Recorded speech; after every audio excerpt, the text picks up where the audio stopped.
தமிழ்நாடு முழுக்க இருக்கக்கூடிய கிறிஸ்தவ மக்களுக்கு என்னுடைய கிறிஸ்துமஸ் நல்வாழ்த்துக்களை நான் தெரிவித்துக் கொள்ள விரும்புகிறேன். கிறிஸ்துமஸ் விழா என்பது தேவாலயங்கள்ல மட்டுமல்லாம தெருக்கல்ல, வீதிகள்ல, பணியிடங்கள்ல கொண்டாடப்படக்கூடிய விழாவா இருக்கு. கிறிஸ்துமஸ் விழா என்பது நம்பிக்கையை விதைக்கக்கூடிய விழாவா, அறிவு காட்டும் விழாவா, அமைதிக்கு வழிகாட்டும் விழாவா, மகிழ்ச்சியை கொண்டாடும் விழாவா இருக்கு.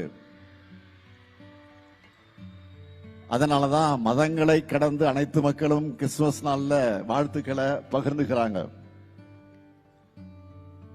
அன்பு நெறியை பண்பு நெறியா வளர்த்தெடுக்கிறது தான் கொண்டாட்டங்களோட அடிப்படையா இருக்கணும்.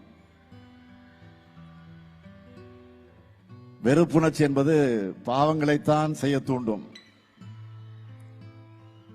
ஆனால் அன்பு என்பது அத்தனை பாவங்களையும் போக்கும். அப்படிப்பட்ட அமைதியான அன்பான சமுதாயத்தை, சகோதரத்துவ உணர்வுமிக்க சமுதாயத்தை கட்டமைக்க வேண்டிய கடமை நம்ம எல்லோருடைய கடமையாக அமைந்திருக்கிறது. இதுதான் இன்றைய இந்தியாவுக்கு தேவை.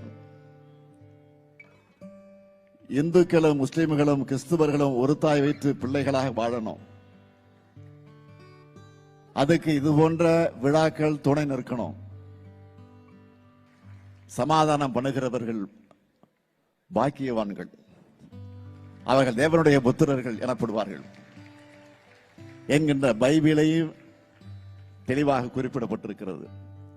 உங்கள் செயல் அனைத்தும் அன்புமயமாக இருக்க வேண்டும். உங்கள் மீது அன்பாக இருப்பதை போலவே அடுத்தவர் மீது அன்பாக இருங்கள் என்று இயேசு பெருமானின் மொழிகளை எடுத்துச் சொல்லி விடைபெறுகிறேன். நன்றி, வணக்கம்.